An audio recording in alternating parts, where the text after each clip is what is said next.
नमस्कार दोस्तों, मेरे पीछे स्क्रीन पर कुछ नफरती चेहरे, कट्टर हिंदुत्ववादी चेहरे और मेरे हाथ में एक पन्ने की यह चिट्ठी है। यह चिट्ठी आज ही देश के एक मशहूर कॉमेडियन ने इन नफरती पुतलों के आका यानी इनके संगठन को लिखी है। इस चिट्ठी में लिखी एक एक लाइन को आप गौर से सुनिए और समझिए कि देश में हो क्या रहा है। क्यों कोई कलाकार इस तरह की चिट्ठी लिखने को मजबूर हो रहा है। मोदी राज में उनके ही कुल गोत्र के किसी कट्टर हिंदुत्ववादी संगठन को ऐसी चिट्ठी लिखने के लिए हौसला भी चाहिए और जोखिम मोल लेने की हिम्मत भी। क्यों मैं ऐसा कर रहा हूं? जब आप इस चिट्ठी में लिखी लाइनों को गौर से सुनेंगे तो आप भी समझ जाएंगे। चिट्ठी लिखने वाले का नाम है कुणाल कामरा, पाने वाले का नाम है विश्व हिंदू परिषद, संघ और बीजेपी से पारिवारिक रिश्ते वाला एक संगठन।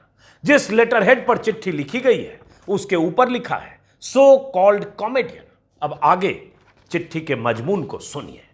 आदरणीय हिंदू परिषद, मैंने आपके नाम के साथ विश्व इसलिए नहीं लगाया क्योंकि मुझे नहीं लगता कि इस विश्व के हिंदुओं ने आपको अपने धर्म की ठेकेदारी दी है या आपने खुद से तय किया है। चलो फिर भी कोई बात नहीं, क्योंकि विश्व हिंदू परिषद कहता है। वाकई सही सवाल। ऐसा लग रहा है पूरी दुनिया के हिंदुओं ने इन्हें ठेकेदारी दे दी है हिंदुओं की। बहरहाल आगे, आपने गुड़गांव में होने वाला मेरा शो क्लब के मालिक को धमकी देकर कैंसिल करवा दिया। उस बेचारे को क्या दोष दूं? उसको बिजनेस करना है, गुंडों से कैसे उलझेगा, ना पुलिस के पास जाएगा। पुलिस के पास जाएगा भी तो पुलिस तुम्हारे ही पास आएगी रिक्वेस्ट करने। त्रासदी समझिए, गौर से शब्दों को सुनिए, क्योंकि एक कॉमेडियन की चिट्ठी लिखी गई है, कॉमेडियन की तरफ से लिखी गई है, एक कलाकार की तरफ से। कुल मिलाकर अब सिस्टम तुम्हारा ही है। लेकिन जो हिंदू कल्चर के अपमान की तुम बात कर रहे हो वो मैंने कब किया है? कोई क्लिप या कोई ऐसा शो हो तो मुझे भी दिखाओ। मैं तो केवल सरकार पर तंज करता हूं। अगर तुम सरकारी पालतू हो तो फिर तुम्हें बुरा लग सकता है। इसमें हिंदू की बात कहां से आ गई? वाजिब सवाल है। कॉमेडियन का, किसी सटायर करने वाले कलाकार का काम है सरकार पर, पॉलिटिकल सिस्टम पर तंज करना, और वही काम कुणाल कामरा करते हैं। इस दौर में जब ज्यादातर कलाकार, फनकार, अदाकार दरबारी होने के लिए रेस में लगे हो, तब कुणाल कामरा चूंकि तंज करते हैं, कहीं उसकी कीमत तो नहीं चुकानी पड़ रही है। संकेत यही आ रहा है। आगे गौर से और सुनिए। मेरे और भगवान के रिश्ते का वैसे तो कोई टेस्ट देना जरूरी नहीं समझता, मैं जरूरी नहीं समझता, लेकिन फिर भी एक टेस्ट देकर तुम्हारा टेस्ट ले लेता हूं। मैं जोर से, गर्व से श्री सीताराम और जय राधा कृष्ण कहता हूं। अब अगर तुम सच में भारत की संतान हो तो गोडसे मुर्दाबाद लिखकर भेजो, नहीं तो मैं समझूंगा कि तुम लोग हिंदू विरोधी और आतंक समर्थक हो। कहीं गोडसे को भगवान तो नहीं मानते तुम? अगर मानते हो तो आगे भी मेरे शो रद्द करवाते रहना। मुझे सिर्फ इस बात की खुशी होगी कि मैं तुम्हारे से ज्यादा हिंदू होने का टेस्ट तुमसे जीत गया। कुणाल कामरा ने लिखा है कि अगर मैं जय श्री राम कह सकता हूं, जय श्री सीताराम, दरअसल जय राधा कृष्ण कह सकता हूं, तुम अगर भारत की संतान हो तो गोडसे मुर्दाबाद लिखकर भेजो। समझ गए आप? और उसके बाद आगे मैं बताता हूं। और उसके बाद इन्होंने कहा, कुछ भी करूंगा, अपनी मेहनत की ही रोटी खाऊंगा, क्योंकि मुझे तुमसे बड़ा हिंदू होने के नाते लगता है कि किसी को डरा धमकाकर टुकड़े खाना पाप है। आखिर में तुम्हारा अनाज्ञाकारी कुणाल कामरा। आज्ञाकारी चिट्ठियों में लोग लिखते हैं तो कॉमेडियन है, तंज का अपना तरीका है, स्टाइल है। तुम्हारा अनाज्ञाकारी, तुम्हारी बात न मानने वाला कुणाल कामरा। अब यह चिट्ठी क्यों लिखनी पड़ी कुणाल कामरा को? समझ गए होंगे आप। कल के एक वीडियो में भी मैंने जिक्र किया था, क्योंकि गुरुग्राम के सेक्टर 29 में स्टूडियो 112 है, एक क्लब है, बार है। उसमें कुणाल कामरा का 17 सितंबर को शो होना था, कुणाल कामरा लाइव। उस शो का पहले से ऐलान कर दिया गया था, सोशल मीडिया पर प्रचार चल रहा था, और तो और 500 से ज्यादा टिकटें बिक गई थी। लेकिन क्या हुआ? जो कट्टरपंथी हिंदुत्ववादी संगठन है, चेहरे कुछ पीछे आप देख रहे हैं, कुल जमा 1 2 3 4 5 6 7 लोग हैं। साथ में एक ने भगवा कुछ चादर ओढ़ रखी है, एक ने गले में अंगोछा डाल रखा है, एक ने भगवे कलर की टी शर्ट पहन रखी है। ये 7 लोग उस स्टूडियो के बाहर ही उनकी तस्वीर है, वहीं खिंचवाई भी इन्होंने तस्वीर गुरुग्राम के उसी स्टूडियो 112 में जहां कुणाल कामरा का शो होना था। ये 7 लोग उस बार में पहुंचते हैं बुधवार को और बार मालिक को धमकाते हैं, चेतावनी देते हैं कि तुम शो कैंसिल करो और अगर यहां शो हुआ तो खामियाजा तुम्हें भुगतना पड़ेगा। और उसके बाद बार का मालिक मैनेजर डरता है, शो कैंसिल करने के लिए सोच ही रहा होता है। तब तक फिर ये लोग गुरुग्राम के डीसी को एक चिट्ठी लिखते हैं विश्व हिंदू परिषद की तरफ से। इसका मतलब ये जो 7 चेहरे हैं ये विश्व हिंदू परिषद के ही लोग हैं। चिट्ठी लिखी जाती है। वो चिट्ठी भी कल मैंने वीडियो में आपको दिखाई थी, जिसमें डीसी को चिट्ठी लिखकर इन लोगों ने कहा था वीएचपी की तरफ से कि निवेदन है कि कुणाल कामरा नाम का एक कलाकार स्टूडियो एक्सओ बार में 17 को शो कर रहा है, 17/9 को। इस व्यक्ति को शो में हिंदू देवी देवताओं का मजाक उड़ाता है ये व्यक्ति, जिसके कारण इस पर पहले भी मामले दर्ज हैं। इसलिए शो के कारण गुरुग्राम में तनाव हो सकता है। इसलिए आपसे निवेदन है इस शो को तुरंत प्रभाव से रद्द करें, अन्यथा विश्व हिंदू परिषद और बजरंग दल के कार्यकर्ता इस शो का विरोध एवं प्रदर्शन करेंगे। और आपसे निवेदन है उपरोक्त शो को रद्द करके उचित कार्रवाई करके इसकी जानकारी भी हमें साझा करें। यह चिट्ठी लिखी गई डीसी गुरुग्राम को वीएचपी की तरफ से। साफ साफ धमकी और चेतावनी के शो रद्द नहीं किया तो वीएचपी और बजरंग दल के लोग प्रदर्शन और विरोध करेंगे। और अगर ये लोग प्रदर्शन और विरोध की ऐसी चेतावनी दे रहे हैं तो क्या कर सकते हैं, इसका अंदाजा आप लगा सकते हैं। ये वही लोग हैं, उन्हीं लोगों की जमात है जिन लोगों ने गुरुग्राम में नमाज पढ़ने को लेकर बहुत शोर हंगामा और मारपीट धक्का मुक्की सब कर चुके हैं। ये लोग सरकार मनोहर लाल खट्टर की है, बीजेपी की, इन्हें पता है कि इनका कुछ बिगड़ने वाला नहीं है।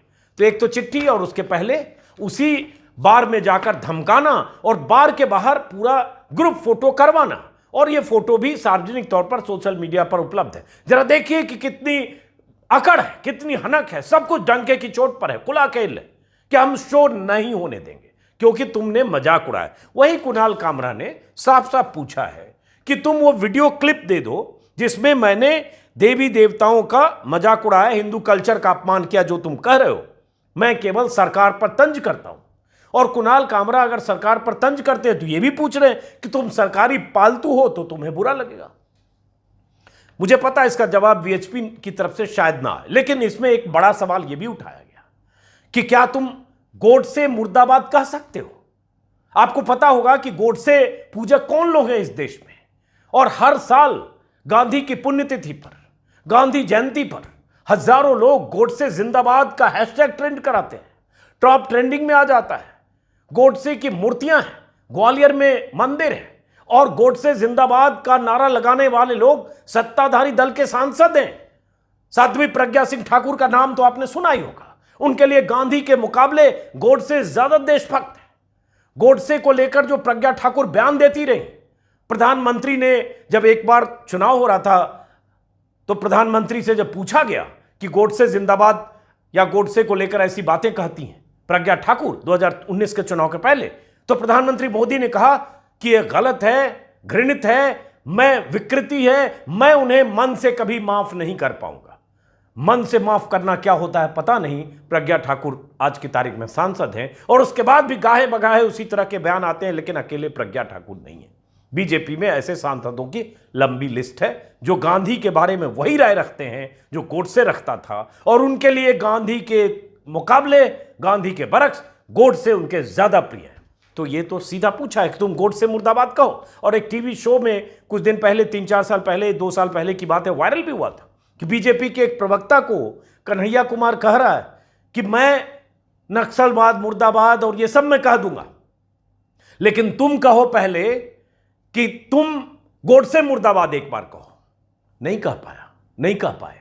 तो ऐसी ताकतें इस देश में किस कदर बेलगाम है, किस कदर उनके हौसले बुलंद हैं, और किस कदर कानून व्यवस्था को ठेंगे पर रखकर वही तय करना चाहते हैं कि कहां शो किसका होगा, किसका नहीं होगा।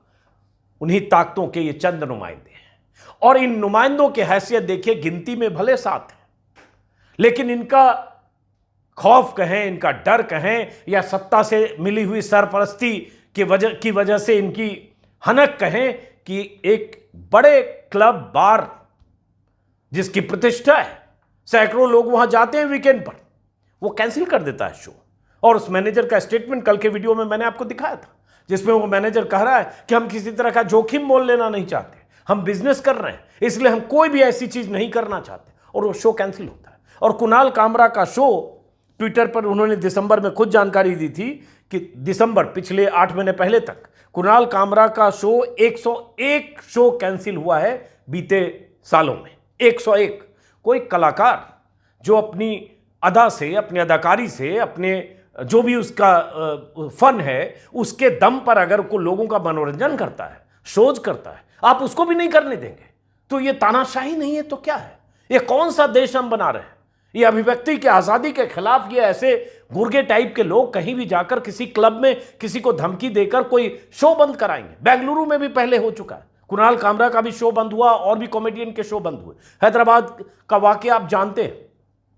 तो स्थिति ये आ गई है कि जो राइट विंग के लोग हैं, जो मोदी चालीसा पाठ कर सकते हैं, मोदी भक्ति में कुछ सुना सकते हैं, मोदी की महानता के किस्से सुना सकते हैं, मोदी को ही वीर रस का प्रतीक मानकर उन पे कविताएं लिख सकते हैं, उनके लिए सब कुछ है, सारे मंच मौजूद हैं, उनके लिए हर क्लब में शो हो सकता है। लेकिन अगर कोई कुणाल कामरा है जो सरकार पर तंज करता है, और सरकार आज मोदी की है, तो इन्हें कबूल नहीं। और इन लोगों का कनेक्शन कहां है? शुरू में इसलिए मैंने कहा वीएचपी भले ही अलग संगठन है, बजरंग दल भले ही अलग संगठन है, लेकिन हर संगठन का मातृ संगठन मतलब मदर ऑर्गेनाइजेशन, पेरेंट ऑर्गेनाइजेशन जो भी कहें, नागपुर में है। और सबका रिश्ता संघ से है, और संघ वही धुरी है जिस धुरी के चारों तरफ ये सब घूमते हैं, जिसमें मोदी भी है, जिसमें बजरंग दल भी है, जिसमें वीएचपी भी है, और सत्ता की सरपरस्ती है। जैसा मैंने कहा, अफसोस की बात यह है कि हार, अगर शो कैंसिल होना हार है तो कलाकार की हो रही है, जीत इनकी हो रही है अगर शो कैंसिल कराना जीत है तो, क्योंकि ये जो चाहते हैं वही करते हैं।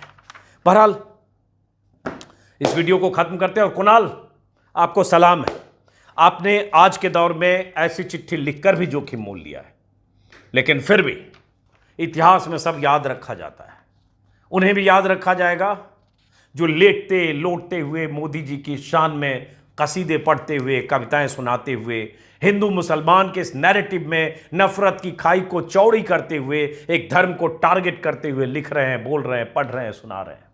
एक आप हैं जो सरकार पर तंज करते हैं। जब आपका शो ऐसे चंद हिंदुत्ववादी पुतले जाकर कैंसिल कराते हैं, तो फिर ऐसी चिट्ठी लिखने का जोखिम मोल लेते हैं, जिसमें कुणाल ने आखिर में कहा है कि मैं कुछ भी करूंगा, अपनी मेहनत की रोटी ही खाऊंगा, क्योंकि मुझे तुमसे बड़ा हिंदू होने के नाते लगता है किसी को डरा धमकाकर टुकड़े खाना पाप है। और इसलिए भी आपको सलाम करता हूं, क्योंकि जब गोडसे को पूजने वालों की कतार भी लंबी हो रही है, तो आप कम से कम गांधी के लिए इतना जोखिम तो मोल ले सकते हैं कि गांधी के पक्ष में बात कर सकते हैं। बहरहाल इस वीडियो को खत्म करते हैं। उम्मीद है कि मेरे वीडियो देख सुनकर अगर 100,000 में एक आदमी पर भी कोई फर्क पड़ता होगा, तो लगता है मैं भी कुछ कामयाब हो रहा हूं। नमस्कार।